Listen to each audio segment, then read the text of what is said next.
Friends, ఈరోజు మా ఇంట్లో ఒక వెరైటీగా కూర చేశాను.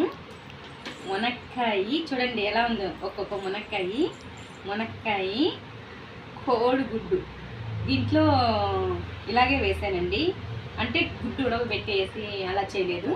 కూర అంతా అయిపోయాక కోడిగుడ్డు కొట్టి దీంట్లో ఇలా వేసాను ఆమ్లెట్ లాగా.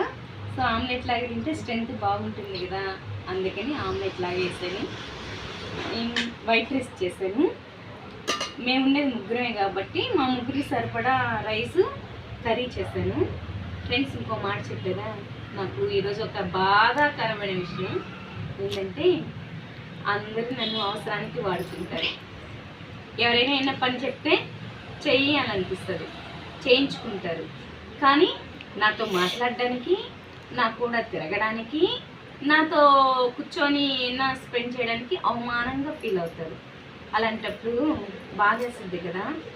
అప్పుడే అంతకుముందు నాకు తెలియదు ఫ్రెండ్స్, ఎవరు మంచోళ్ళో ఎవరు చెడ్డాలని తెలియదు. ఇప్పుడిప్పుడే వాళ్ళ మాటలను బట్టి, వాళ్ళ ఇదిని బట్టి నేను కొంతవరకు నేర్చుకున్నా. ఇంకా బాగా నేర్చుకుంటా.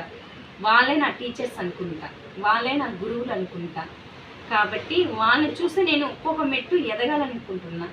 ఎవరైతే నన్ను చూసి నవ్వారో, ఎవరైతే నా కూడా తిరగడానికి అవమానంగా ఫీల్ అయ్యారో వాళ్ళే లక్ష్మిని కూడా వస్తాం నువ్వు రా అనేట్టుగా నేను చేసుకోవాలనేది ఒక చిన్న ఆశ. నాకు ఒక ఇది ఏర్పడింది ఫ్రెండ్స్.